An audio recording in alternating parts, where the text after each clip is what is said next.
Straight ലൈനിലേക്ക് സ്വാഗതം. എല്ലാം കഴിക്കാം, പക്ഷേ വളരെ മിതമായിട്ട് കഴിക്കണം. ലിവറിൻ്റെ 50% പോകുന്നവരെ നമുക്ക് ഒരു തരത്തിലുള്ള സിംറ്റം വരണമെന്നില്ല.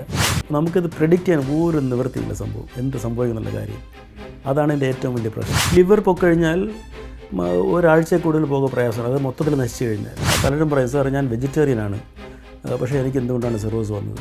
ഏറ്റവും ഡേഞ്ചറസ് ആയിട്ടുള്ള ഒരു സംഭവം നമ്മൾ നോർമൽ ഡയറ്റിനകത്തുള്ളത് ഷുഗർ തന്നെയാണ്. എല്ലാവരും വിചാരിക്കുന്ന മഞ്ഞപ്പിത്തം എന്ന് പറഞ്ഞു കഴിഞ്ഞാൽ ഒരു ഇൻഫെക്ഷൻ വന്ന് ലിവറിനെ ബാധിക്കുന്നതാണെന്നാണ്. സത്യം പറഞ്ഞാൽ അങ്ങനെയല്ല. ഈവൻ മരണം വരെ സംഭവിക്കാനുള്ള ചെറിയൊരു റിസ്ക് ഉണ്ട്. അപ്പോൾ ഒരു ചെറിയൊരു ഓപ്പറേഷനാണ്, യാതൊരു കുഴപ്പമില്ല വിചാരിച്ച് ഒരിക്കലും വരരുത്.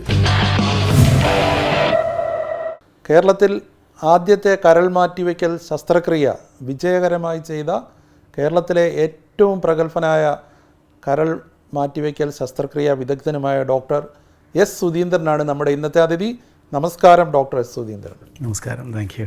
ഈ കരളിന് ഇമോഷനുമായി ബന്ധമുണ്ട്. കാരണം കരളെ കരളിൻ്റെ കരളെ എന്ന് പാട്ടുണ്ട്, കരൾ പറിച്ച് ഞാൻ നൽകും എന്ന് പറയാറുണ്ട്, കവിതകളുണ്ട്, പാട്ടുകളുണ്ട്.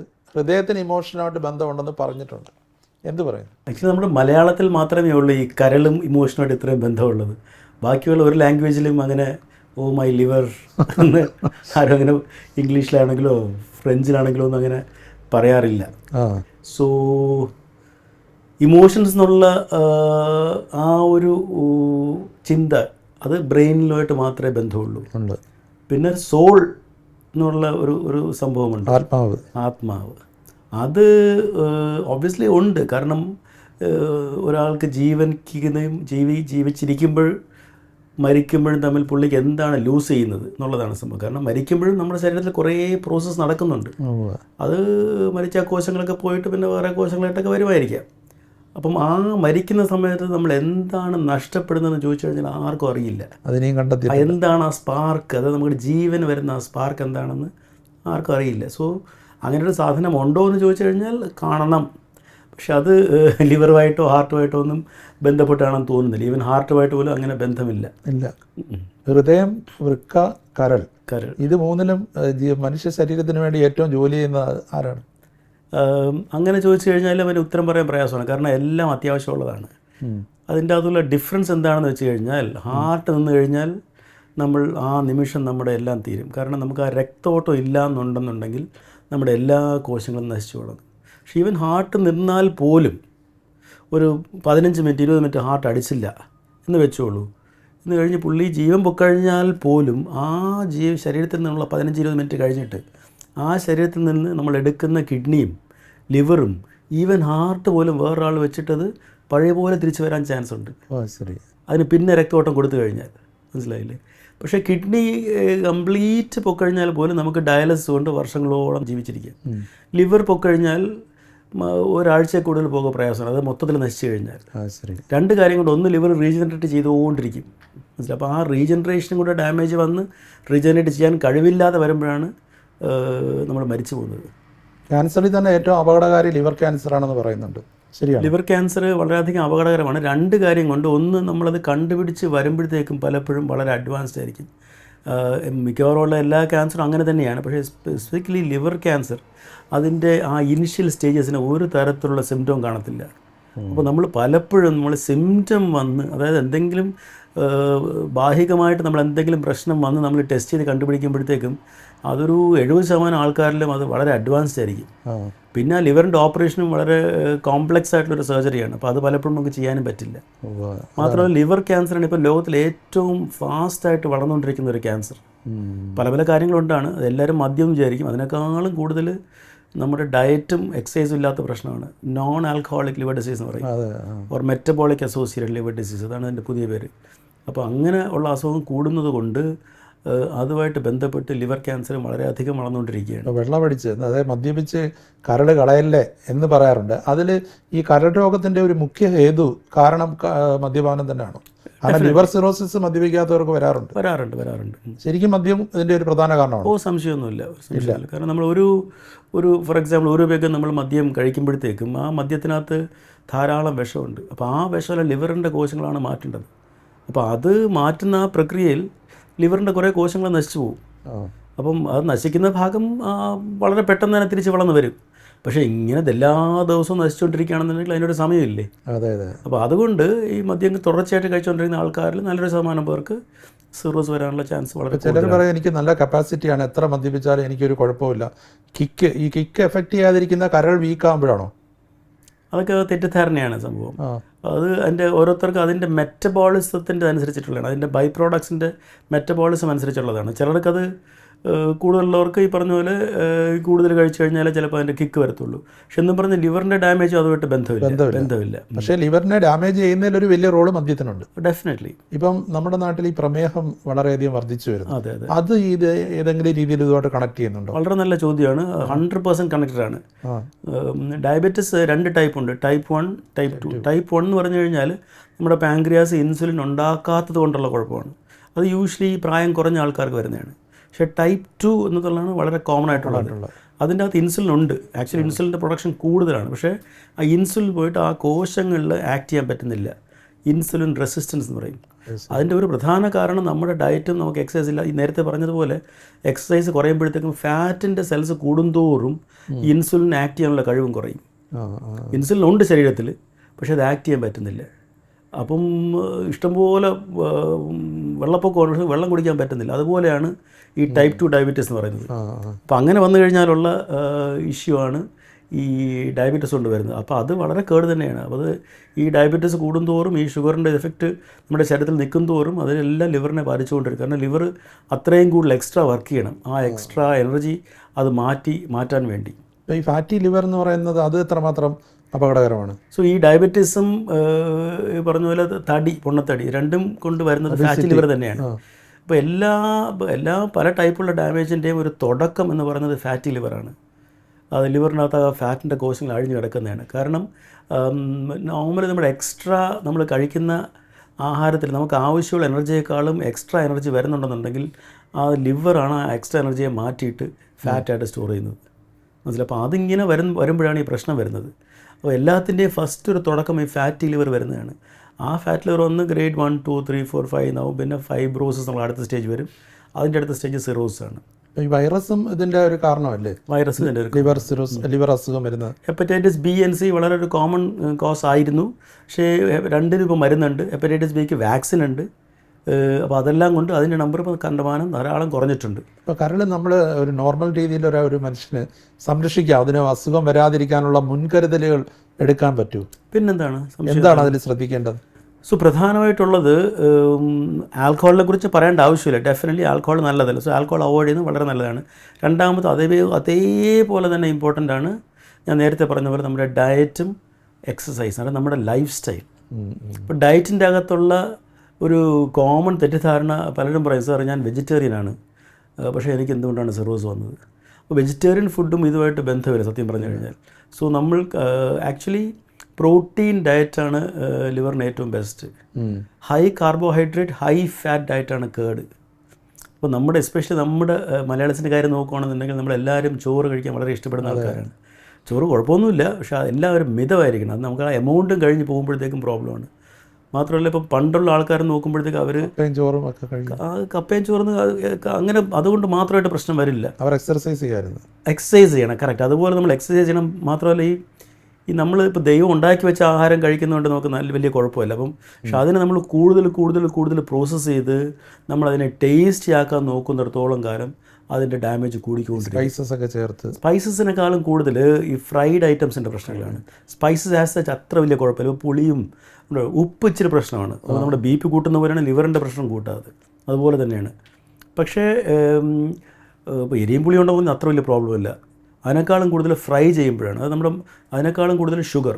സോ ഷുഗറും ഫ്രൈഡ് ഐറ്റം ഇത് രണ്ടും വരുംതോറും ടേസ്റ്റ് കൂടും. നമ്മളിപ്പോൾ ഒരു സാധനത്തിന് മീൻ കഴിക്കുമ്പോഴത്തേക്കും ആ മീനിൻ്റെ ടേസ്റ്റ് കൂടാൻ വേണ്ടി നമ്മൾ ഫ്രൈ ചെയ്യും അല്ലേ? ആ ഫ്രൈ ചെയ്യും തോറും അതിൻ്റെ അകത്തുള്ള ഓയിലിൻ്റെ ടേസ്റ്റാണ് അത് വളരെയധികം ഡാമേജാണ്. അതുപോലെ ഇപ്പോൾ ഒരു ഐസ്ക്രീം മൊത്തം ഷുഗറാണ്. അതുപോലെ കേട്ടുള്ള വേറെ സാധനമില്ല. അപ്പോൾ എല്ലാവരും പറയും, സാർ ഞാൻ വെജിറ്റേറിയനാണ്, മദ്യം കഴിക്കുന്നില്ല. പക്ഷേ അതേപോലെ ജിലേബിയും ലഡുവും ദിവസം കഴിച്ചുകൊണ്ടിരുന്നു കഴിഞ്ഞാൽ സെയിം എഫക്റ്റ്, ഒരു വ്യത്യാസമില്ല. മധുരം അധികം കഴിക്കുന്ന പ്രശ്നമാണ്. കഴിക്കുന്ന വളരെ മീറ്റ് വേണമെങ്കിൽ കറി വെച്ച് കഴിക്കുന്നതുകൊണ്ട് കുഴപ്പമില്ല. കാരണം ഫിഷ് ഈസ് വെരി ഗുഡ്, നല്ലതാണ്. അതിനകത്ത് ഹൈ പ്രോട്ടീൻ. ഈ ഫാറ്റ്സ് എന്ന് പറഞ്ഞാൽ അതിന് 2 ടൈപ്പ് ഫാറ്റ്സ് ഉണ്ട്, ഹെൽത്തി അൺഹെൽത്തി. ഈ അൺസാച്ചുറേറ്റഡ് ഫാറ്റ്സ് എന്ന് പറയുന്നത് നമുക്ക് നല്ലതാണത്, ആവശ്യമുള്ള സാധനമാണ്. ശരി. അപ്പോൾ ഫിഷിനകത്തൊക്കെ അത് വളരെ നന്നായിട്ടുള്ളതാണത്.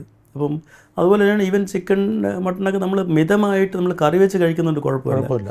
പക്ഷേ നമ്മൾ ഈ ടേസ്റ്റ് കൂട്ടാൻ വേണ്ടി പലയിടത്തും ചെന്ന് ടേസ്റ്റ് കൂടുതൽ നേരത്തെ പറഞ്ഞ പോലെ ഫ്രൈഡ് ആക്കുന്നതുകൊണ്ടാണ്, കൂടുതൽ നെയ്യും കൂടുതൽ കാര്യങ്ങൾ എടുക്കുമ്പോഴാണ് ഈ വരുന്നത്. കാർബോഹൈഡ്രേറ്റ്സ് ഒഴിവാക്കുന്നതാണ് നല്ലത്. അതേസമയം കീറ്റോ ഡയറ്റ് എന്ന് പറഞ്ഞ് അങ്ങനെ അത് നല്ലതാണോ? അങ്ങനെ അത് കീറ്റോ ഡയറ്റ് രണ്ട് രീതിയിലുള്ള അഭിപ്രായമാണ് ഉള്ളത്. കീറ്റോ ഡയറ്റ് ബേസിക്കലി വെച്ച് കഴിഞ്ഞാൽ നമ്മൾ കാർബോഹൈഡ്രേറ്റ് മാക്സിമം അവോയ്ഡ് ചെയ്യുകയാണ്. കാരണം നമുക്ക് ശരീരത്തിൽ ഇൻസുലിൻ, ഞാൻ പറഞ്ഞില്ല, ഇൻസുലിൻ ഒത്തിരി ഉണ്ടാകുന്നത് പ്രോബ്ലമാണ്. അതാണ് ഈ ടൈപ്പ് 2 ഡയബറ്റീസിലും പലപ്പോഴും ഈ വണ്ണമുള്ള ആൾക്കാർക്കും വരുന്ന പ്രോബ്ലം അതാണ്. ഇൻസുലിൻ്റെ അളവ് കൂടും, പക്ഷേ അതിൻ്റെ എഫക്റ്റ് വരുന്നില്ല. കാരണം ഈ ഫാറ്റ് സെൽസ് ഒത്തിരി ഉള്ളതുകൊണ്ടാണ്. അപ്പോൾ ഇൻസുലിൻ പ്രൊഡക്ഷൻ കുറയ്ക്കണം. ഇൻസുലിൻ നമ്മുടെ ശരീരത്തിൽ ഉണ്ടാകണമെന്നുണ്ടെങ്കിൽ കാർബോഹൈഡ്രേറ്റ് വേണം. കാർബോഹൈഡ്രേറ്റാണ് അതിൻ്റെ സ്റ്റിമുലസ്. അപ്പോൾ ഈ കാർബോഹൈഡ്രേറ്റ് അങ്ങ് മൊത്തം കട്ടി കഴിഞ്ഞാൽ ഇൻസുലിൻ ഉണ്ടാവില്ല. ഇൻസുലിൻ ഉണ്ടാകാതിരിക്കുമ്പോഴത്തേക്ക് നമ്മുടെ ശരീരത്തിലുള്ള ഫാറ്റ് ബോഡി യൂസ് ചെയ്ത് തുടങ്ങും. മനസ്സിലായി? അതാണ് കീറ്റോയുടെ. അപ്പോൾ കീറ്റോസിസ് എന്ന് പറഞ്ഞൊരു സാധനം വരും, കീറ്റോൺസ് എന്ന് പറഞ്ഞിട്ട് ഫാറ്റ് മെറ്റബോളിസം വരുന്നതാണ്. അത് ആക്ച്വലി കുഴപ്പമില്ല. അത് ബിനൈൻ കീറ്റോസ് എന്ന് പറയുന്നത് വലിയ കുഴപ്പമില്ല. സോ ഒരു പരിധി വരെ അത് കുഴപ്പമില്ലാത്ത സാധനമാണ്. പക്ഷേ അത് മെയിൻറ്റെയിൻ നമുക്ക് പ്രയാസമാണ്. ആ ഒരു ഫുൾ കാർബോഹൈഡ്രേറ്റ് മൊത്തം അവോയ്ഡ് ചെയ്ത് വെറും ഇറച്ചി മീനും മാത്രം ജീവിക്കാൻ പറ്റിയ പ്രയാസമാണ്. അപ്പോൾ അത് എല്ലാം ഈ പറഞ്ഞ പോലെ തിങ്ക് സിമ്പിൾ സംഭവിച്ചാൽ ഓപ്റ്റിമം, മിതം എന്നുള്ളൊരു വാക്കാണ്. നമ്മൾ എല്ലാം കഴിക്കാം, പക്ഷേ വളരെ മിതമായിട്ട് കഴിക്കണം. ലിവർ ഫെയിലിയറിലേക്ക് വന്നു എന്നുള്ള മനസ്സിലാക്കാൻ ഒരുപാട് വൈകും. ഈ എൻസൈംസ് പരിശോധനയിലൂടെ ഒക്കെ അത് തിരിച്ചറിയാൻ പറ്റുമോ? ഇപ്പോൾ ഫൈബ്രോ സ്കാൻ എന്നൊക്കെ വന്നിട്ടുണ്ട്. അത് എന്താണ്, ഇത് രോഗം വന്നു എന്ന് നേരത്തെ അറിയാൻ മാർഗമുണ്ടോ? ഈ ലിവറിൻ്റെ ഈ നേരത്തെ ക്യാൻസറിനെ കുറിച്ച് പറഞ്ഞ പോലെ തന്നെയാണ് സാധാരണ ലിവറിൻ്റെ അസുഖവും. കാരണം ലിവറിൻ്റെ 50% പോകുന്നവരെ നമുക്ക് ഒരു തരത്തിലുള്ള സിംറ്റം വരണമെന്നില്ല.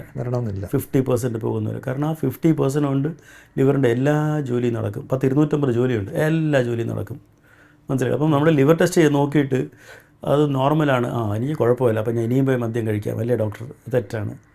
അത് ലിവർ ടെസ്റ്റ് അബ്നോർമാലിറ്റി വന്നിട്ടുണ്ടെങ്കിൽ പലപ്പോഴും 50% കൂടുതൽ ഡാമേജ് എന്നുള്ളതാണ്. ഈ SGOT SGPT ആണ് ലിവർ എൻസൈം എല്ലാവരും പറഞ്ഞത്. വളരെ നല്ല ചോദ്യമാണ്. അതാണ് അത് ബേസിക്കലി കാണിക്കുന്നത്. SGOT SGPT എന്ന് പറയുന്നത് നമ്മുടെ ലിവറിൻ്റെ അകത്ത് ലിവർ ഉണ്ടാക്കുന്ന കുറച്ച് എൻസൈംസ് ആണ്. നമ്മുടെ നോർമൽ ശരീരത്തിൽ ഉണ്ടാകുന്ന മെറ്റബോളിസിന് വേണ്ടി ഉണ്ടാക്കുന്നതാണ്. അത് ലിവറിൻ്റെ കോശത്തിനകത്ത് നിൽക്കണം, വെളിയിലോട്ട് വന്നുകൂടാ. ലിവറിൻ്റെ കോശങ്ങൾക്ക് ഒന്നീ ഡാമേജ് വരും. അതായത് ചിലപ്പോൾ അതിൻ്റെ ലിവറിൻ്റെ കോശങ്ങൾ നീര് വന്നിട്ട് എൻസൈംസ് ലീക്ക് ചെയ്ത് വെളിയിലോട്ട് വരുന്നതായിരിക്കാം. അല്ലെങ്കിൽ ലിവറിൻ്റെ കോശങ്ങൾ നശിച്ച് പോകുന്നതുകൊണ്ടായിരിക്കാം. അങ്ങനെയാണ് SGOT SGPT കൂടുന്നത്. അത് യൂഷ്വലി അത് കൂടി തുടങ്ങുമ്പോഴേക്കും ദാറ്റ് മീൻസ് ഒരു ഡാമേജ് നന്നായിട്ട് വന്ന് തുടങ്ങിയെന്നുള്ളതാണ്. പക്ഷേ അത് നോർമലായെന്ന് പറഞ്ഞ് ലിവറിന് ഡാമേജ് ഇല്ല എന്നല്ല. അത് ഇൻഫ്ലമേഷൻ, അതായത് ഹെപ്പറ്റൈറ്റിസ് എന്നാണ്. ഐറ്റിസ് എന്ന് വെച്ചാൽ ഇൻഫ്ലമേഷൻ. ഹെപ്പറ്റൈറ്റിസ് ഉണ്ടെന്ന് മാത്രമേ കാണിക്കുന്നുള്ളൂ. അത് ഈ പറഞ്ഞാൽ ചിലപ്പം വൈറസിൻ്റെ ഇൻഫെക്ഷൻ കൊണ്ടായിരിക്കാം, ചിലപ്പം ഫാറ്റ് വന്നിട്ടുള്ള സ്റ്റിയേറ്റോ ഹെപ്പറ്റൈറ്റിസ്, ഡയബറ്റീസ് കൊണ്ടായിരിക്കാം, ഫുഡ് കൊണ്ടായിരിക്കാം, മരുന്ന് കൊണ്ടായിരിക്കാം, പല പ്രശ്നങ്ങൾ കൊണ്ട് വരാം.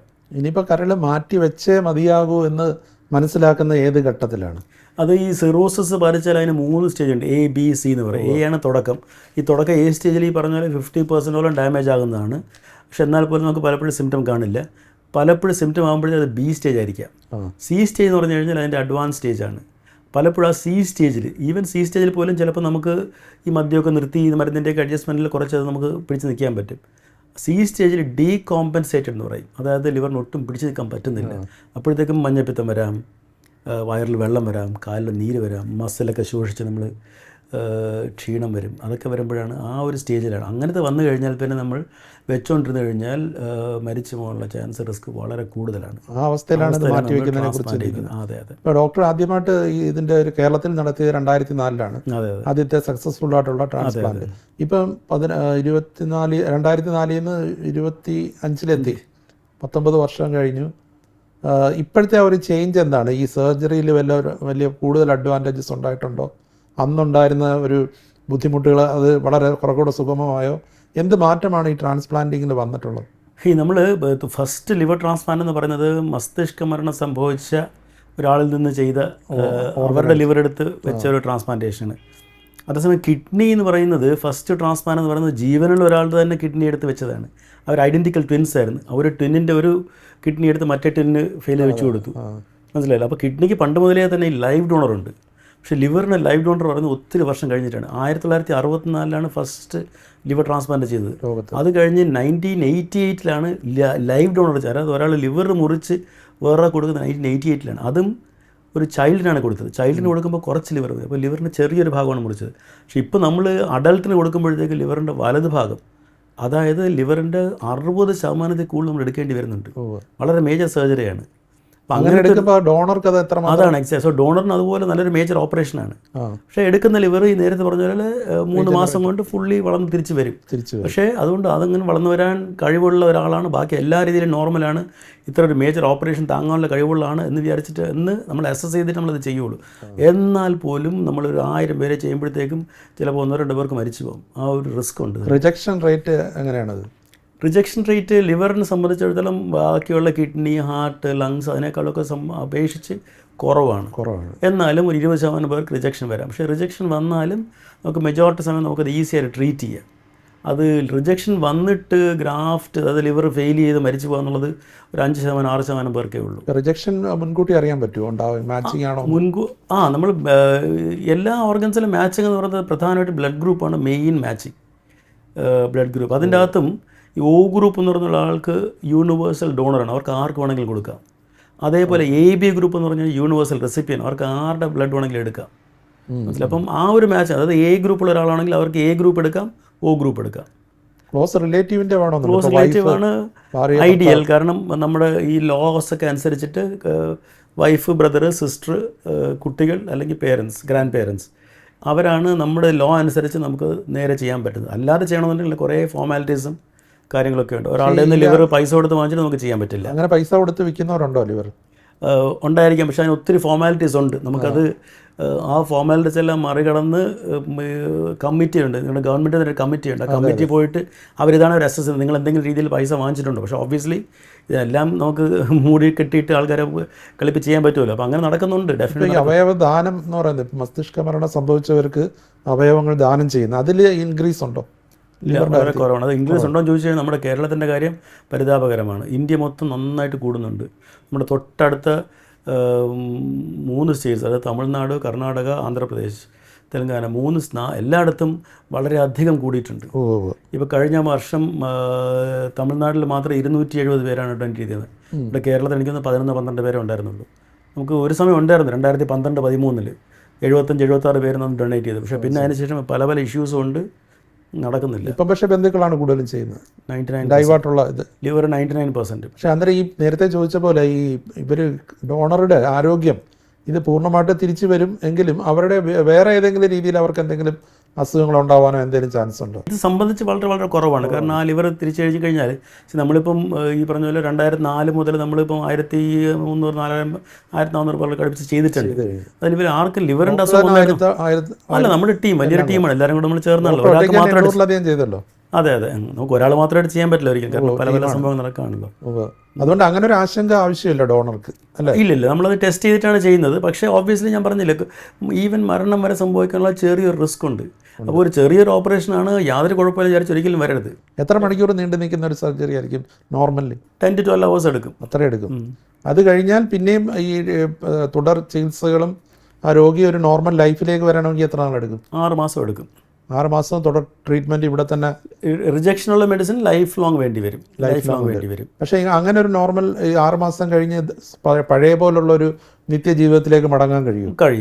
നോർമൽ ലൈഫ് തന്നെ പറ്റും, എല്ലാ രീതിയിലും പറ്റും. കൊച്ചുകുട്ടികളാണെങ്കിൽ അവർ വളർന്നവർ കല്ലെല്ലാം കഴിച്ച് പ്രസവിച്ച് ഗർഭം ധരിച്ച് പോകുന്നുണ്ട്. സോ വെർച്വലി നോർമൽ ലൈഫാണ്. അവർക്ക് യാത്ര പോകുന്നതിനും അങ്ങനെ ഒന്നും സഞ്ചരിക്കുന്നതിനും ഒരു കുഴപ്പമില്ല. ഇപ്പോൾ ഡോക്ടർ ഈ സർജറി ചെയ്ത് ഇതിന്ന് ഈ അസുഖത്തിൽ നിന്ന് രക്ഷപ്പെട്ട ആൾക്കാരെല്ലാം ദൈവത്തെ പോലെ കാണുന്നത്. ഒരു സർജറിക്ക് മുമ്പ് ഡോക്ടർ എന്താണ് മനസ്സിൽ ചിന്തിക്കുന്നത്? നമുക്ക് പ്രധാന പ്രോബ്ലം വെച്ച് കഴിഞ്ഞാൽ നമുക്കത് എന്ത് സംഭവിക്കാൻ പോകുന്നുള്ള കാര്യം നമുക്കറിയാം, ഒരു നിവൃത്തിയില്ല.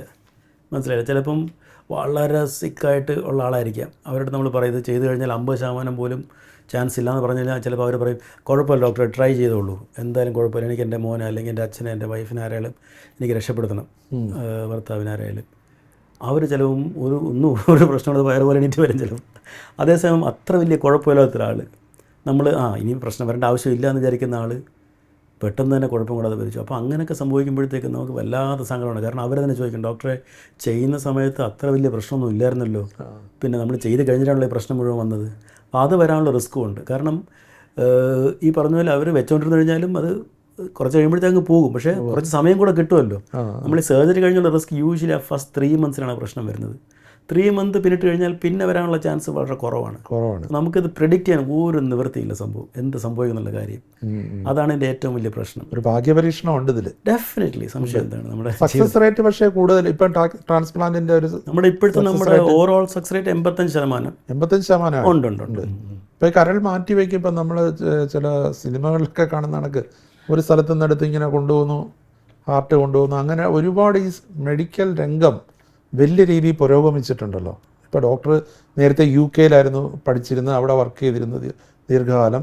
അന്നേരം ഈ കേരളത്തിലുള്ള ആധുനിക ചികിത്സാ രംഗം എത്രമാത്രം മെച്ചപ്പെട്ടിട്ടുണ്ട്? ഒത്തിരി മെച്ചപ്പെട്ടിട്ടുണ്ട്. പ്രധാനമായിട്ടുള്ള 2-3 കാര്യങ്ങൾ എന്ന് പറയുന്നത്, ഒന്ന് നമ്മുടെ ഈ ഡോണറിൻ്റെ സർജറി തന്നെ അവർക്കൊരു വളരെ വലിയ നീളത്തിലൊരു മുറിവുണ്ടായിരുന്നു പണ്ട്. 25 സെൻറ്റിമീറ്റർ നീളത്തിന് മോൾ ഭാഗത്തായിട്ട് ഒന്ന് മസിലൊക്കെ മുറിച്ച് അകത്ത് പോയിട്ടാണ് നമ്മൾ ഈ ലിവർ എടുക്കുന്നത്. ഇപ്പോൾ ലിവർ 3 മാസം കൊണ്ട് വളർന്നു വരും. പക്ഷേ മുറിവ് ഉണങ്ങാൻ വേണ്ടി സമയമെടുക്കും. 6 മാസം 8 മാസം എടുക്കും. ഒരു വൃത്തിയായിട്ട് ഒരു മുറിവുണ്ട് മോൾ ഭാഗത്തായിട്ട്. അപ്പം അത് മാറി നമ്മളിപ്പോൾ കീഹോൾ വഴിയാണ് ചെയ്യുന്നത്, ഈ റോബോട്ടിക് സർജറി. അപ്പോൾ അതുവഴി നമ്മൾ ചെയ്യുമ്പോഴത്തേക്കും ഈ മുറിവ് വളരെ ചെറുതാണ്. ഇവിടെ അങ്ങ് വരുന്നില്ല. ഇവിടെ ചെറിയ 4 ഹോള് മാത്രമേ ഉള്ളൂ. ചെറിയ 10 മില്ലി 1 സെൻറ്റിമീറ്റർ താഴെയുള്ള ഹോള് മാത്രമേ ഉള്ളൂ. താഴെ വഴിയാണ് നമ്മളൊരു മുറിവ് ഉണ്ടാക്കിയെടുക്കുന്നത്. അപ്പോൾ മസിലൊന്നും അധികം മുറിക്കുന്നില്ല. അപ്പോൾ അവരുടെ അതൊരു വളരെ അഡ്വാൻറ്റേജാണ്. അതിപ്പോൾ നമ്മളിപ്പോൾ ആക്ച്വലി ഈ റെസിപ്പി ലിവർ സ്വീകരിക്കുന്ന ആൾക്ക് നമ്മളത് ചെയ്ത് തുടങ്ങിയിട്ടുണ്ട്.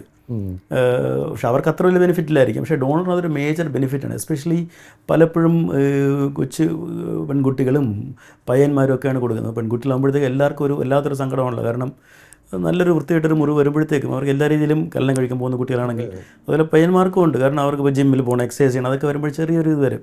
ഇത് മാറ്റി വെച്ച് കഴിഞ്ഞാൽ പിന്നീട് എക്സർസൈസ് ചെയ്യുന്നതിനൊന്നും കുഴപ്പമില്ല. 6 മാസം കഴിഞ്ഞ് കുഴപ്പമില്ല. നോർമൽ വ്യായാമങ്ങളെല്ലാം ചെയ്യാം. ഇത് സ്ത്രീകളിലുള്ള ഈ ഇപ്പം ലിവറിൻ്റെ ഡിസീസ് അത് സ്ത്രീകളിൽ എത്രമാത്രം വരുന്നുണ്ട്? അത് കുറവാണ്. നമ്മളിപ്പം 30% വരത്തുള്ളൂ. 70% മെയിൽസ് തന്നെയാണ്. 30% ഉള്ളൂ ഫീമെയിൽസിന് വരുന്നത്. ഒബ്വിയസ്ലി അവർക്ക് മദ്യമില്ല, അവർക്ക് പലപ്പോഴും ഡയബറ്റീസ് കൊണ്ട് വരുന്നതായിരിക്കാം. പിന്നെ അതല്ലാതെ ഈ auto immune disease, Wilson's disease എന്നൊക്കെ പറഞ്ഞ് വേറെ ടൈപ്പ് ഒത്തിരി അസുഖങ്ങളുണ്ട്. ഈ കൊച്ചു കുട്ടികൾക്കും വരാമല്ലോ. ജീവിതശൈലിയാണ് പ്രധാനം അല്ലേ? അഡൾട്ട്സിൽ വരുന്നത് ജീവിതശൈലി തന്നെയാണ് പ്രധാനം, സംശയമില്ല. ഇപ്പം നാട്ടിൽ നമ്മൾ ഇത്തരം കരളിൻ്റെ രോഗത്തിന് ഒരുപാട് ഒറ്റമൂലികൾ, പച്ചില ചികിത്സ അങ്ങനെയൊക്കെ പറയാറുണ്ട്. കീഴാറ് നെല്ലി അരച്ച് കഴിക്കുന്നത് നല്ലതാണെന്നൊക്കെ പറയുന്നു. എന്താണ് ഡോക്ടറുടെ അഭിപ്രായം? അത് ആക്ച്വലി ഈ കീഴാനെല്ലിയെക്കുറിച്ച് നമ്മുടെ ട്രിവാൻഡ്രത്തുള്ള നരേന്ദ്രൻ സാറ് തന്നെ അവിടുത്തെ ഹെഡായിരുന്നു. പുള്ളി തന്നെ അതിൻ്റെ സ്റ്റഡിയൊക്കെ ചെയ്തിട്ടുണ്ട്. അപ്പം സത്യം പറഞ്ഞാൽ ബെനിഫിറ്റ് ഇല്ല, അതിന് വിചാരിക്കുന്ന ബെനിഫിറ്റ് ഇല്ല. അപ്പോൾ കീഴാർനെല്ലിക്ക് പ്രത്യേകിച്ച് ബെനിഫിറ്റ് ഇല്ല. അത് ഈ മഞ്ഞപ്പിത്തം വരുമ്പോൾ ആൾക്കാർക്ക് കൊടുക്കുന്നുണ്ട്. സോ ഈ മഞ്ഞപ്പിത്തത്തിൻ്റെ അതൊരു ഏറ്റവും വലിയൊരു തെറ്റിദ്ധാരണയാണ്. അതായത് എല്ലാവരും വിചാരിക്കുന്ന മഞ്ഞപ്പിത്തം എന്ന് പറഞ്ഞു കഴിഞ്ഞാൽ ഒരു ഇൻഫെക്ഷൻ വന്ന് ലിവറിനെ ബാധിക്കുന്നതാണെന്നാണ്. സത്യം പറഞ്ഞാൽ അങ്ങനെയല്ല. മഞ്ഞപ്പിത്തം എന്ന് പറഞ്ഞാൽ നമ്മുടെ ശരീരത്തിലെ ബിലിറൂബിൻ്റെ അളവാണ്. ഈ ബിലിറൂബിൻ എന്ന് പറയുന്നത് ലിവർ തന്നെ ഉണ്ടാക്കുന്നൊരു പദാർത്ഥമാണ്. അപ്പോൾ നമ്മുടെ കഴിക്കുന്ന കൊഴുപ്പ് അലിയിക്കാൻ വേണ്ടി ഉണ്ടാക്കുന്നതാണ്.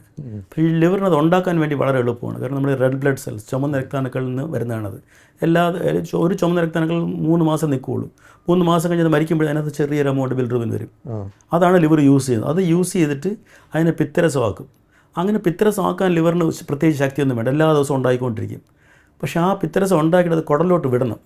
വിടാൻ വേണ്ടി നല്ല ശക്തി വേണം. കാരണം നല്ല കട്ടിയുള്ള ദ്രാവകമാണ്. അപ്പോൾ അത് ഓരോ കോശത്തിൽ നിന്നും വളരെ ശക്തി ഉണ്ടെങ്കിലേ മാത്രമേ തള്ളി വിട്ട് കുടലിലോട്ട് ചെല്ലുകയുള്ളൂ. ആ ശക്തി കുറയുമ്പോഴത്തേക്കും അത് കുടലിൽ പോകുന്നതിന് പകരം നമ്മുടെ രക്തത്തിലോട്ട് വരും. മനസ്സിലായില്ലേ? അതാണ് ഈ മഞ്ഞയായിട്ട് കാണുന്നത്. അപ്പോൾ അത് മഞ്ഞപ്പിത്തം വന്ന് ലിവറിനെ ബാധിക്കുന്നതല്ല, നേരെ തിരിച്ചാണ്. ലിവറിന് അസുഖം വരുമ്പോൾ മഞ്ഞപ്പിത്തം വരും. അപ്പോൾ അതിന് പല പല പല കാരണങ്ങളുണ്ട്. ഒരു കോമൺ കാരണമാണ് ഈ ഹെപ്പറ്റൈറ്റിസ്. അത് ഈ പറഞ്ഞ പോലെ വൈറൽ ഹെപ്പറ്റൈറ്റിസ്. ഇപ്പോൾ നമ്മുടെ നാട്ടിൽ ഇപ്പോൾ ഹെപ്പറ്റൈറ്റിസ് വളരെ വളരെ കൂടുതലാണ്. അങ്ങനെയുള്ള അസുഖങ്ങൾ ആ ഹെപ്പറ്റൈറ്റിസ് വന്ന് വൈറസ് അങ്ങ് പോകുമ്പോഴത്തേക്കും അത് ബെറ്റർ ആകും. അത് ഒറ്റമൂലി കൊടുത്താലും കൂടാൻ കാരണം എന്താണ്? അത് നമ്മുടെ വാട്ടറിൻ്റെ വെള്ളത്തിൻ്റെ പ്രശ്നമാണ്, സാനിറ്റേഷൻ്റെ പ്രശ്നമാണ്. അങ്ങനെയുണ്ട്. നമ്മുടെ വേസ്റ്റ് മാനേജ്മെൻറ്റ് വളരെ മോശമായതിൻ്റെ ഭാഗമായിട്ട് സാനിറ്റേഷൻ പ്രോബ്ലം കൊണ്ട് മാത്രം വരുന്നതാണത്. നല്ല വെള്ളം ചൂടായി കുടിച്ചു കഴിഞ്ഞാൽ പ്രശ്നം വരേണ്ട ആവശ്യമില്ല. അതാണ് ഈ ഹോസ്റ്റൽസിലും പല അങ്ങനെയുള്ള കുട്ടികളൊക്കെ താമസ സ്ഥലത്തൊക്കെ വരുന്നത്. ശരിക്കും ഒരു ആരോഗ്യം ഇപ്പം ഈ മദ്യം ഉപയോഗിക്കാത്ത അല്ലെങ്കിൽ വളരെ മിതത്വത്തോടെ ഭക്ഷണം കഴിക്കുന്ന അങ്ങനെയുള്ള ആൾക്കാരിലും ലിവർ ഡിസീസ് വരാം, കഷ്ടകാലത്തിന് വരാം. അത് പല പല കാര്യങ്ങളും ഈ പറഞ്ഞ പോലെ അവർക്ക് ജന്മനാ ഉള്ള ചില പ്രശ്നങ്ങളുണ്ട് വരാം. അല്ലാതെ ചിലപ്പോൾ നമുക്ക് എന്തുകൊണ്ടാണെന്ന് പോലും നമുക്ക് അറിയാൻ പറ്റില്ല. അല്ലാതെയും വരാം.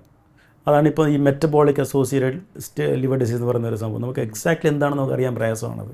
ഇപ്പം ഞാൻ നേരത്തെ ഈ ചേഞ്ചിനെ കുറിച്ച് ചോദിച്ചു, ഈ ട്രീറ്റ്മെൻറ്റിലും അല്ലെങ്കിൽ ഈ ട്രാൻസ്പ്ലാന്റിങ്ങിലും. ഇപ്പം ഡോക്ടർ ലണ്ടനിലൊക്കെ പ്രവർത്തിച്ചാണ്. വീണ്ടും ചോദിക്കുകയാണ്, അത് അത്തരം അതിൽ വലിയ രീതിയിലുള്ള ഇമ്പ്രൂവ്മെൻറ്റ് ഉണ്ടായിട്ടുണ്ട്. ഇപ്പോൾ സെൻറ്റേഴ്സ് അത്രമാത്രം ഉണ്ടോ? ഉണ്ട്, കേരളത്തിൽ നന്നായിട്ട് വന്നിട്ടുണ്ട്. അതിൻ്റെ വളരെ രസകരമായ എന്ന് വെച്ച് കഴിഞ്ഞാൽ, ഫോർ എക്സാമ്പിൾ ബാംഗ്ലൂർ, ബോംബെ എന്നൊക്കെ പറഞ്ഞു കഴിഞ്ഞാൽ നമ്മൾ വിചാരിക്കും കേരളത്തിനേക്കാൾ ഒത്തിരി അഡ്വാൻസ്ഡ് ആണ്. പക്ഷേ അവരൊക്കെ ആക്ച്വലി നമ്മുടെ കേരളത്തിൽ ലെവലെത്താൻ വേണ്ടി നമ്മളെക്കാൾ ഒത്തിരി താമസിച്ചു. ഇപ്പോൾ കേരളത്തിൽ തന്നെയും 7-8 യൂണിറ്റ് ഉണ്ട്, വളരെ സക്സസ്ഫുൾ ആയിട്ട് ലിവർ ട്രാൻസ്പ്ലാന്റ് ചെയ്യുന്ന യൂണിറ്റ് ഉണ്ട്. കഷ്ടകാലം എന്ന് വെച്ച് കഴിഞ്ഞാൽ നമ്മളെല്ലാം ഈ ലൈവ് ഡോണറാണ്. അതാണ് ഏറ്റവും വലിയ കഷ്ടം. നമുക്കിപ്പം ഈ മസ്തിഷ്ക മരണം സംഭവിച്ച ഇഷ്ടംപോലെ ആൾക്കാരുണ്ട്. കാരണം എല്ലാ വർഷവും 4000-ൽ കൂടുതൽ ആൾക്കാർ റോഡ് ട്രാഫിക് ആക്സിഡൻറ്റ് വരികയാണ്. അതിൻ്റെ അത് മിനിമം 10% പേര് ബ്രെയിൻ ഡെത്ത് ആയിരിക്കും. അത് മിനിമം 400 പേര് കാണും. എന്ന് വെച്ച് കഴിഞ്ഞാൽ ഒരു വർഷം നമ്മൾ 400 ബ്രെയിൻ ഡോണേഴ്സ് വേണ്ടതാണ്. കഴിഞ്ഞ വർഷം നമ്മൾ ഈ പറഞ്ഞ പോലെ 12-13. ബാക്കിയുള്ള എല്ലാ അവയവങ്ങളും നമ്മൾ കത്തിച്ച് കളഞ്ഞോ കുഴിച്ചിടുകയോ അങ്ങനെ എന്തെങ്കിലും ചെയ്തിട്ടുള്ള എല്ലാ അതിനെക്കൊണ്ട് നമ്മൾ യൂസ് ചെയ്യും. മസ്തിഷ്ക മരണം സംഭവിച്ച എത്ര സമയത്തിനുള്ളിലാണ് ഇത് ഡൊണേഷൻ? സോ ബ്രെയിൻ ഡെത്ത് സംഭവിച്ചു കഴിഞ്ഞാൽ അവർ യൂഷ്വലി ഒരു വെന്റിലേറ്ററിലായിരിക്കും. കാരണം വെന്റിലേറ്റർ നിർത്തി കഴിഞ്ഞാൽ ഉടനെ തന്നെ മരിച്ചു. അപ്പോൾ വെന്റിലേറ്ററിൽ നമുക്ക് മെയിൻറ്റെയിൻ ചെയ്യാൻ കുറച്ച് പ്രയാസമാണ്. എന്നാലും യൂഷ്വലി ഒരു 3 days to 7 days അത് യൂഷ്വലി നമുക്ക് മാനേജ് ചെയ്യാൻ പറ്റും. അപ്പോൾ ആ സമയം കൊണ്ട് നമ്മൾ എടുക്കുന്നില്ല. വൺസ് ബോഡിയിൽ നിന്ന് എടുത്തു കഴിഞ്ഞാൽ അത് ഓരോ ഓർഗനും ഓരോ സമയമാണ്. ഹാർട്ടിന് 4 മണിക്കൂറേ ഉള്ളൂ, ലിവറിന് 7 മണിക്കൂറേ ഉള്ളൂ, കിഡ്നിക്ക് ഒരു 12 to 24 hours വരെ മാക്സിമം പോകാം, പാൻക്രിയാസിന് ഈ പറഞ്ഞാൽ 6-7 മണിക്കൂറേ ഉള്ളൂ. അപ്പോൾ ആ എടുത്തു കഴിഞ്ഞാൽ. പക്ഷേ ബ്രെയിൻ ഡെത്തുള്ള സമയത്ത് നമ്മൾ വെന്റിലേറ്റ് ചെയ്ത് അവർക്ക് നമ്മൾ എല്ലാ രീതിയിലും നമ്മൾ മാനേജ് ചെയ്തുകൊണ്ടിരിക്കുകയാണല്ലോ.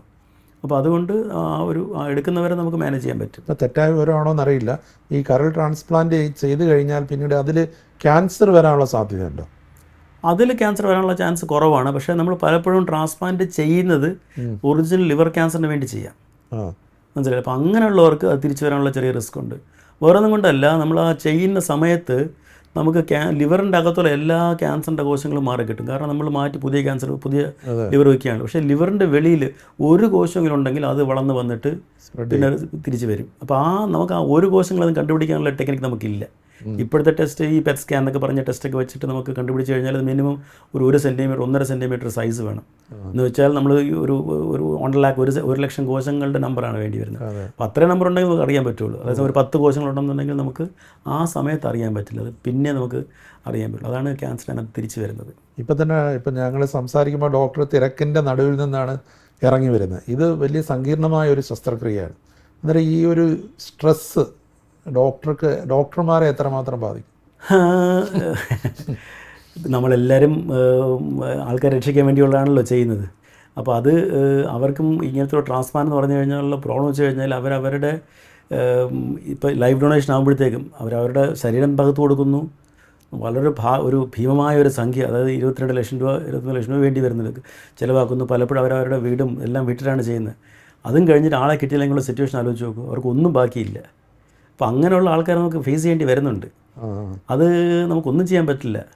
അതാണ് വെളിയിലുള്ള ഇപ്പം UK-ലോ ഫ്രാൻസിലോ കാണുന്നുണ്ടെങ്കിൽ അതെല്ലാം ഗവൺമെൻറ്റാണ് അതെല്ലാം ഏറ്റെടുക്കുന്നത്. അപ്പം അങ്ങനെ വരുമ്പോഴത്തേക്ക് നമുക്ക് കുറച്ചും കൂടെ നമുക്കൊരു ഒരു ആശ്വാസമുണ്ട്. കാരണം നമ്മൾ ചെയ്യാൻ പറ്റുന്നതിന് മാക്സിമം ചെയ്യാം. രണ്ടാമത് നമ്മൾ ഇത്രയും പൈസ കൊടുത്ത് ചെയ്ത് കഴിഞ്ഞാൽ അവർക്കൊരു കോംപ്ലിക്കേഷൻ വന്ന് കഴിയുമ്പോഴത്തേക്ക് അതിൻ്റെ ട്രീറ്റ്മെൻറ്റും എക്സ്പെൻസീവാണ്. ഇപ്പോഴത്തെ ആൻറ്റിബയോട്ടിക്സും ഓരോ മരുന്നുമൊക്കെ വളരെ വളരെ എക്സ്പെൻസീവാണ്. അവർ ഇത്രയും എങ്ങനെയൊക്കെ ഉറപ്പ് ചെയ്തു, അത് കോംപ്ലിക്കേഷൻ വന്നു, അവർക്ക് ബാക്കി കൊടുക്കാൻ പൈസ എന്ത് ചെയ്യും? ഈ കരൾ മാറ്റി വയ്ക്കുന്നതിൻ്റെ കോസ്റ്റ് ഇതിനി കുറയാൻ സാധ്യതയുണ്ടോ? കുറയാൻ സാധ്യത ഇല്ലയെന്ന് തോന്നുന്നു. കാരണം നമ്മൾ തുടങ്ങിയ സമയത്തൊക്കെ വെച്ച് നോക്കുമ്പോഴത്തേക്കും അന്നൊക്കെ 15 ലക്ഷം രൂപ 10 ലക്ഷം രൂപയ്ക്ക് വെച്ചാണ് തുടങ്ങിയത്. അതിപ്പം ഞാൻ പണ്ട് വിചാരിച്ചത് കുറഞ്ഞു വരുന്നത്, പക്ഷേ കഷ്ടകാലം കൊണ്ട് അത് കുറയുന്നില്ല, കൂടിക്കൊണ്ടിരിക്കുന്നേ ഉള്ളൂ. സർക്കാർ മേഖലയിൽ പക്ഷേ ഇത്തരം സെൻ്ററുകൾ കൂടുതൽ വന്നാൽ പാവപ്പെട്ടവർക്ക് അതൊരു പ്രയോജനമാണ്. സംശയം അല്ലേ? അതിനുള്ളൊരു ശ്രമമാണ് വേണ്ടത്. അതെ. ഇപ്പം താങ്കൾ കേരളത്തിലെ ഏറ്റവും മികച്ച എഴുത്തുകാരനായ നോവലിസ്റ്റായിരുന്ന ശ്രീ K. സുരേന്ദ്രൻ്റെ മകനാണ്. താങ്കൾ എഴുതാറുണ്ടോ? കഷ്ടകാലം ഇല്ല, എനിക്ക് ആ കഴിവ് കിട്ടിയിട്ടില്ല. ഇല്ല. അച്ഛൻ്റെ നോവലുകളെല്ലാം വായിച്ചിട്ടുണ്ട്. ആ ഒരു ലെഗസി നിലനിർത്താൻ വേണ്ടി എന്തെങ്കിലും ചെയ്യാൻ ഐഡിയ ഉണ്ട്? ആക്ച്വലി ഞങ്ങൾ അച്ഛൻ്റെ ബുക്ക് തന്നെ മൊത്തം പബ്ലിഷ് കിട്ടാൻ വേണ്ടി ഇപ്പോൾ കുറച്ച് സ്ട്രഗിൾ ചെയ്യുന്നുണ്ട്. കാരണം എനിക്കൊന്ന് ജനറേഷൻ പുതിയ ജനറേഷൻ വന്നുകൊണ്ടായിരിക്കും, എന്തുകൊണ്ടാണെന്ന് അറിയില്ല. മേ ബി നമ്മുടെ കുറ്റമാണ്. കാരണം അത്ര ബാക്കിയുള്ള ആൾക്കാരെ ബാക്കിയുള്ള സാഹിത്യകാരന്മാരെ പുഷ് ചെയ്യുന്ന പോലെ നമ്മൾ അച്ഛനെ അത്ര പുഷ് ചെയ്തിട്ടില്ല. പുള്ളിക്കും അതൊരു വളരെ ഒട്ടും താല്പര്യമുള്ളൊരു കാര്യമല്ലായിരുന്നു. പുള്ളി ഒറ്റയ്ക്ക് ഇരുന്ന് ചെയ്യാന്നുള്ള, അല്ലാതെ സ്വന്തമായിട്ട് എന്തെങ്കിലും ചെയ്യാൻ വേണ്ടി ഒരു തരത്തിലുള്ള കാര്യം ചെയ്തിട്ടുള്ള ആളല്ല. പുള്ളിക്ക് ഒരു മടിയായിരുന്നു, ഒരു ഇൻട്രോവേർട്ടാണ് പുള്ളി ആക്ച്വലി. അതുകൊണ്ടായിരുന്നു എനിക്കറിയില്ല. നമ്മളിപ്പോൾ ആകപ്പാടെ ചെയ്യുന്നത് ആ പുള്ളിയുടെ ബുക്ക് പബ്ലിഷ് ചെയ്ത് കിട്ടുക എന്നുള്ളത് മാത്രമാണ് നോക്കുന്നത്. ആക്ച്വലി ഈയിടയ്ക്ക് കുറച്ചുകൂടെ കൂടുതൽ പോപ്പുലാരിറ്റി വന്നിട്ടുണ്ട്. എസ്പെഷ്യലി മരണം ദുർബലം, കാട്ടുകുരങ്ങ്, മായ, ഇങ്ങനത്തെ ഈ ബുക്കുകളൊക്കെ കുറേ സിനിമ കൊണ്ടിരുന്ന ബുക്കുകളും, അതുപോലെ ഗുരു, ഒത്തിരി പേര് അതിനെക്കുറിച്ച് ചോദിക്കുന്നു. കാട്ടുകുരങ്ങ്, മായ, ഇതൊക്കെ മനുഷ്യ മനസ്സുകളുടെ സങ്കീർണമായ വിഷയങ്ങളായിരുന്നു അത് അദ്ദേഹം കൈകാര്യം ചെയ്തത്. അത് ഒരു മകൻ എന്നുള്ള നിലയിൽ അന്ന് ഇതിലൊക്കെ അച്ഛനോട് സംസാരിച്ചിട്ടുണ്ടോ ഇതേക്കുറിച്ചൊക്കെ? ആക്ച്വലി ഇതിൻ്റെ ഞാൻ ഓരോ ബുക്കുകളെക്കുറിച്ച് ഞാനങ്ങനെ ഡീപ്പായിട്ട് സംസാരിച്ചിട്ടില്ല. പക്ഷേ എൻ്റെ ഭയങ്കരമായിട്ട് സ്ട്രൈക്ക് ചെയ്തിട്ടുള്ള കാര്യം വെച്ച് കഴിഞ്ഞാൽ അച്ഛൻ്റെ ബുക്ക്, ഫോർ എക്സാമ്പിൾ ഈവൻ കാട്ടുകുരങ്ങ് തന്നെയും മായാണുകളുടെ ഫസ്റ്റ് ബുക്ക്, അതിനകത്ത് തന്നെയും ഉള്ള ക്യാരക്ടേഴ്സ് ഈ പറഞ്ഞ പോലെ വളരെ ഡെപ്തുള്ള ക്യാരക്ടേഴ്സാണ് അവർ. അതിൻ്റെ അവരുടെ വളരെ റിയൽ ലൈഫ് സംഭവങ്ങൾ. അപ്പോൾ ഇത്രയും ഡെപ്തുള്ള കാര്യങ്ങളൊക്കെ അനലൈസ് ചെയ്ത് എഴുതുന്നതാണല്ലോ അച്ഛൻ. അപ്പം ഞാൻ അച്ഛനോട് സംസാരിക്കുമ്പോൾ എനിക്ക് അങ്ങനെ തോന്നിയിട്ടില്ല. അപ്പം ഞാൻ ഈ അച്ഛൻ തന്നെയാണ് ബുക്ക് എഴുതുന്നുള്ള എനിക്ക് പലപ്പോഴും തോന്നിയിട്ടുണ്ട്. കാരണം പുള്ളി നമ്മളുടെ അടുത്തൊക്കെ സംസാരിക്കുമ്പോഴത്തേക്കും ഏറ്റവും സ്ട്രൈക്കിംഗ് ആയിട്ടുള്ള കാര്യം വെച്ച് കഴിഞ്ഞാൽ എല്ലാത്തിനെയും കുറിച്ച് ക്യൂരിയോസിറ്റിയാണ്. എല്ലാത്തിനെ കുറിച്ച്. പിന്നെ ഒരു പുതിയ കാര്യം അറിഞ്ഞു കഴിഞ്ഞാൽ തന്നെ വളരെയധികം എക്സൈറ്റഡ് ആവും. കൊച്ചു കുട്ടികളെ പോലെ എക്സൈറ്റഡ് ആവും. ഒരു സ്പൈഡർമാൻ സിനിമ കണ്ടാൽ തന്നെ പുള്ളിക്ക് വളരെ ഹാപ്പിയാണ്. അതിൻ്റെ ഓരോ കാര്യങ്ങളും കാണുമ്പോഴത്തേക്കും അതിൽ എക്സൈറ്റ്മെൻ്റ് ഉണ്ട്. എനിക്കൊന്ന് അതൊക്കെയാണെന്ന് തോന്നുന്നു ഇങ്ങനെ ഒരു ഡെപ്ത് പുള്ളിക്ക് കൊടുത്തിരിക്കുന്നു.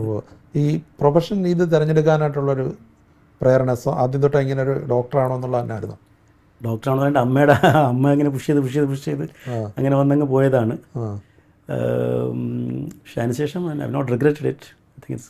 ഡോക്ടറുടെ ഒരു ജീവിതത്തിൽ വ്യക്തി ജീവിതം, അതിനുള്ള സമയം, നമ്മുടേതായ സ്വകാര്യ നിമിഷങ്ങൾ ഇങ്ങനെയൊക്കെയുള്ള കിട്ടാറുണ്ടോ? ഇഷ്ടംപോലെ. ഇപ്പോൾ എസ്പെഷ്യലി ഇപ്പോൾ അമൃതയിലായതുകൊണ്ട് ഞങ്ങൾക്ക് വളരെ നല്ലൊരു ടീമാണുള്ളത്. അതുകൊണ്ട് ഇപ്പോൾ അതിനിപ്പോൾ തുടങ്ങിയ സമയത്തെ കുറച്ചും കൂടി ഡിഫിക്കൽട്ടായിരുന്നു. പക്ഷേ ഇപ്പം വളരെ നല്ല ടീമാണ്. എല്ലാ സീനിയേഴ്സാണ്. അവരെല്ലാവരും ഈ റെസ്പോൺസിബിൾ ഏറ്റെടുക്കുന്നുണ്ട്. അതുകൊണ്ട് അതിനൊന്നും ഒരു കുഴപ്പമില്ല. നമ്മൾ സ്ട്രെസ് തന്നെ ഇവരെല്ലാവരും പങ്കെടുക്കുക, every single one of them. So ഈ തുടർ ചികിത്സയ്ക്ക് ശേഷം ഇവരൊരു ഗ്രൂപ്പായിട്ടുണ്ടായിട്ടുണ്ട്, അമൃതസ്പർശം. അതിനെക്കുറിച്ചൊന്ന് പറയാം. അത് ആക്ച്വലി അവരുടെ ആൾക്കാർ തന്നെ വിനു എന്ന് പറഞ്ഞൊരു വിനു നായരാണ് ഇതിൻ്റെ പ്രധാനമായിട്ടൊരു ഇൻട്രസ്റ്റ്. പുള്ളി ഒരു ജേർണലിസ്റ്റ് തന്നെയാണ്. പുള്ളി ഇൻട്രസ്റ്റ് എടുത്താണ് തുടങ്ങിയത്. നമുക്ക് ഇങ്ങനത്തെ കാര്യങ്ങളൊക്കെ പലപ്പോഴും ഒരു മടിയായിരുന്നു. ഈ പറഞ്ഞ പോലെ നമ്മളെ പ്രൊമോട്ട് ചെയ്യാൻ വേണ്ടി ചെയ്യുന്നതാണ് പറഞ്ഞു. അതിന് വേണ്ടിയല്ല, രോഗികളുടെ ഇതിന് വേണ്ടി എന്നുള്ള ഇതിലാണ് തുടങ്ങിയത്. അത് കുഴപ്പമില്ലാതെ പോകുന്നുണ്ട്. അവർ ഒത്തിരി പേര് ജോയിൻ ചെയ്ത് അവരുടെ പ്രശ്നങ്ങൾ അവർ തന്നെ സംസാരിച്ച് വരുന്നു. മാത്രമല്ല അവർ പല രീതിയിലുള്ള ഹെൽപ്പുകൾ, നോട്ട് ജസ്റ്റ് മെൻ്റൽ സപ്പോർട്ട് മാത്രമല്ല, ഈവൻ ഫൈനാൻഷ്യലായിട്ടുള്ള കാര്യങ്ങളും ഇപ്പോൾ നല്ലൊരു ഇതായിട്ട് വന്നിട്ട് അവരിപ്പം അതിൻ്റെ മരുന്നിൻ്റെ വില കുറയ്ക്കാനുള്ള പരിപാടികൾ, അവർക്ക് കഴിഞ്ഞ വർഷം അതിൻ്റെ ബെസ്റ്റ് NGO ആയിട്ടുള്ള അവാർഡ് വരെ കിട്ടിയിട്ടുണ്ട്. So that's going really well. നമ്മളായിട്ട് ചെയ്യുന്നത് നമ്മൾ എഡ്യൂക്കേഷണലായിട്ടുള്ള എല്ലാം 1 to 2 months കൂടി അതിൻ്റെ ആക്ടിവിറ്റീസ് നടക്കുന്നുണ്ട്. പിന്നെ എല്ലാ വർഷവും നമ്മൾ ഒരിക്കൽ ഫിസിക്കലായിട്ട് മീറ്റ് ചെയ്ത് അതിൻ്റെ ഇതൊക്കെ ചെയ്യുന്നുണ്ട്. സോ ഡെഫിനറ്റ്ലി അതൊരു നല്ലൊരു സംഘമായിട്ട് വരുന്നുണ്ട്. ഇപ്പോൾ പ്രമേഹത്തിൻ്റെ കാര്യം നമ്മൾ നേരത്തെ പറഞ്ഞു. പക്ഷേ ഈ മരുന്നുകൾ അധികം കഴിക്കുമ്പോൾ അതൊരു ബയോകെമിസ്റ്റ് ലാബ് പോലെ കരൾ പ്രവർത്തിക്കേണ്ടി വരുന്നില്ലേ? കറക്റ്റാണ്. അപ്പോൾ ഈ പറഞ്ഞ പോലെ നേരത്തെ ഇത് കഴിച്ചു കഴിഞ്ഞാൽ വേറെ യാതൊരു കുഴപ്പമില്ല എന്ന് പറയുന്നത് തെറ്റാണ്. അതിന് അതിൻ്റെതായ സൈഡ് എഫക്ട്സ് ഉണ്ട്. അപ്പോൾ അതാണ് ഇപ്പം ഒരു നോർമൽ ലൈഫ് ആണോ എന്ന് ചോദിച്ചു കഴിഞ്ഞാൽ സത്യം പറഞ്ഞാലല്ല. കാരണം ഈ കഴിക്കുന്നവർക്ക് ഇതിൻ്റെതായ സൈഡ് എഫക്ട്സ് വരാം. അതായത് ഡയബറ്റീസ് വരാം, ബ്ലഡ് പ്രഷർ കൂടാം, കൊളസ്ട്രോൾ വരാം, ഈവൻ കിഡ്നി വരെ ചെറുതായിട്ട് ഡാമേജ് ചെയ്യാം. അപ്പം അങ്ങനത്തെ പ്രോബ്ലംസൊക്കെ വരാം. സോ പക്ഷേ ഒരു ഡയബറ്റീസ് ഉള്ള ആളുമായിട്ടുള്ള പോലത്തെ അങ്ങനെ ഡയബറ്റീസ് ഉള്ള ഒരാൾക്ക് ഡയബറ്റീസ് ഇല്ലാത്ത ഒരാൾക്കാൾ ലൈഫ് സ്പാൻ കുറച്ച് കുറഞ്ഞിരിക്കും. കാരണം ഡയബറ്റീസിൻ്റെ കോംപ്ലിക്കേഷൻസ് പല അവയവങ്ങളെ ബാധിക്കാം. അപ്പോൾ ആ ഒരു റിസ്ക് ഉണ്ട് ഡെഫിനറ്റ്ലി. അപ്പോൾ മരുന്ന് നമ്മൾ തുടങ്ങുമ്പോഴത്തേക്കും റിജക്ഷൻ കുറയ്ക്കാൻ വേണ്ടി 2 to 3 മെഡിസിൻസ് വേണ്ടി വരും. നമ്മൾ മാക്സിമം കുറച്ചുകൊണ്ടിരിക്കണം. അതിൻ്റെ എല്ലാവർക്കും കുറയ്ക്കാൻ പറ്റുന്നില്ല. പക്ഷേ അത് ഓരോരുത്തരുടെ പ്രകൃതി അനുസരിച്ച് നമ്മളത് കുറയ്ക്കാൻ വേണ്ടി നോക്കണം. മാക്സിമം കുറഞ്ഞിരിക്കണം. നിരന്തരം എടുക്കുന്നവർക്ക് ഈ പ്രശ്നമുണ്ടോ? ഉണ്ട് അവർക്കും വരാം. വേറൊരു സില്ലി ക്വസ്റ്റ്യനാണ്, ഈ കരളൊക്കെ മെച്ചപ്പെടാൻ വേണ്ടി ആട്ടിൻ്റെ കരൾ സൂപ്പൊക്കെ മേടിച്ച് കുടിക്കുന്നത് ഇല്ല? അതുകൊണ്ട് കരൾ സൂപ്പ് കൊണ്ട് യാതൊരു പ്രയോജനമില്ല. അത് പക്ഷേ കുറെ കൂടെ കൊഴുപ്പ് കൂട്ടുക, ഫാറ്റുള്ളതാണെന്ന് തോന്നുന്നു. ആക്ച്വലി ഈ പറഞ്ഞ പോലെ ഞാൻ പറഞ്ഞ high protein, low carbohydrate, low fat diet, sugar maximum avoid ചെയ്യുക. കഴിച്ചില്ലെങ്കിലും കുഴപ്പമില്ല. എത്ര അവോയ്ഡ് ചെയ്യുന്നു അത്രയും നല്ലത്. ഷുഗറാണ് ഏറ്റവും കൂടുതൽ, ഏറ്റവും ഡേഞ്ചറസ് ആയിട്ടുള്ള ഒരു സംഭവം നമ്മൾ നോർമൽ ഡയറ്റിനകത്തുള്ളത് ഷുഗർ തന്നെയാണ്. എത്ര നേരം വ്യായാമം ചെയ്യണം നടക്കാൻ പോകുന്നത്? സോ ഐഡിയലി പറയുന്നത് നമ്മൾ ഒരു 5 to 6 km/h സ്പീഡിൽ നടക്കണം. അത് 45 minutes, 30 to 45 minutes നടക്കുന്നത് വളരെ നല്ലതാണ്. എല്ലാവരും പറയും ഡോക്ടർ എനിക്ക് സമയമില്ല. അപ്പോൾ സമയമില്ലാത്തതിൻ്റെ പ്രശ്നമല്ല, നമ്മുടെ പ്രയോറിറ്റിയുടെ പ്രശ്നമാണ്. ഇപ്പോൾ ഒബാമ വരെ എക്സസൈസ് ചെയ്തിരുന്ന കക്ഷിയാണ്. പുള്ളിയെക്കാളും ബിസിയായിട്ട് വേറെ ലോകത്ത് ആരുമില്ലല്ലോ. അപ്പോൾ നമുക്ക് അതിൻ്റെ സമയം കിട്ടിയാൽ നമ്മുടെ ലൈഫ് സ്റ്റൈലിൻ്റെ ഇമ്പോർട്ടൻറ്റ് പാർട്ടാണെന്ന് മനസ്സിലാക്കി എല്ലാവരും ചെയ്തിരിക്കണം. സ്ലോ സ്പീഡിൽ നടന്നാൽ പതുക്കെ ഒരു ദിവസം 15 മിനിറ്റ് നടന്നാലും മതിയെന്നിപ്പം. അതുകൊണ്ട് അതിൻ്റേതായ ഗുണമുണ്ട്, സംശയമൊന്നുമില്ല. പക്ഷേ നമ്മളതുകൊണ്ട് വെയിറ്റ് കുറയില്ല. കാരണം നമ്മളിപ്പോൾ അരമണിക്കൂർ നമ്മൾ സാധാരണ നടന്നു കഴിഞ്ഞാൽ കഷ്ടിച്ച് 200 കാലറി നമ്മൾ ചിലവാക്കും. അവിടെ നമ്മൾ കാലത്ത് 2 ഇഡലിയും ചമ്മന്തിയും ചായയും കുടിച്ചു കഴിഞ്ഞാൽ തീർന്നു. അതിൻ്റെ അകത്ത് 250 കാലറിയായി. അതിനേക്കാളും കൂടുതൽ വരും പലപ്പോഴും. ശരി. ഡോക്ടർ റിലാക്സ് ചെയ്യുന്നത് എങ്ങനെയാണ്? ഞാൻ കളിക്കാറുണ്ട്, പിന്നെ എക്സസൈസ് ചെയ്യുന്നുണ്ട്. ഹോബി വേറെ എന്തെങ്കിലും? ബുക്ക് വായനയാണ് മെയിനായിട്ടുള്ളത്. കുടുംബം? വൈഫ് എൻ്റെ ക്ലാസ്മേറ്റ് ഡോക്ടർ തന്നെയാണ്, ശാലിനി. 2 കുട്ടികൾ. അതിൽ മൂത്ത മോൻ വിനീത് ഡോക്ടറാണ്, US-ലാണ് ഇപ്പം. അവിടെ ട്രാൻസ്പ്ലാന്റ് ട്രെയിനിൽ തന്നെ ചെയ്തുകൊണ്ടിരിക്കുകയാണ്. മോളും മരുമോനും 2 പേരും ലോയേഴ്സാണ്. ഒരു കൊച്ചിയിലുണ്ട് അവർ, മിതയും റിജിയും. സഹോദരങ്ങൾ? ഒരു ബ്രദർ യൂറോളജിസ്റ്റ് അല്ല, യൂറോളജിസ്റ്റ് അല്ല, പുള്ളി ഇൻഫെക്ഷൻ ഡിസീസിലാണ് ആക്ച്വലി ട്രെയിൻ ചെയ്തിരിക്കുന്നത്. പുള്ളി വർക്കലയിലാണ് പ്രാക്ടീസ് ചെയ്യുന്നത്. പിന്നെ മൂത്ത ചേച്ചിയുണ്ട്. ചേച്ചി റിട്ടയർഡായി, ഫോറസ്റ്റ് ഓഫീസിലായിരുന്നു. റിട്ടയർഡായിട്ട് ചേച്ചിയാണ് ഇപ്പോൾ അച്ഛൻ്റെ ബുക്കും കാര്യങ്ങളൊക്കെ അതിൻ്റെ കാര്യങ്ങളൊക്കെ നോക്കുന്നത്. തിരുവനന്തപുരത്ത് ഫോറസ്റ്റ് ഓഫീസ് ലൈനിലെ ആ വീട് ഇപ്പോൾ ഇപ്പോൾ ചേട്ടൻ്റെ മകനാണ് ഇപ്പോൾ അവിടെ താമസിക്കുന്നത്. ശരി. അപ്പോൾ ഇത്രയും നേരം സംസാരിച്ചത് നന്ദി. ഇനിയും ഒരുപാട് ആൾക്കാരുടെ ജീവിതം രക്ഷപ്പെടുത്തിട്ട് ദൈവം അനുഗ്രഹിക്കണം. Thank you.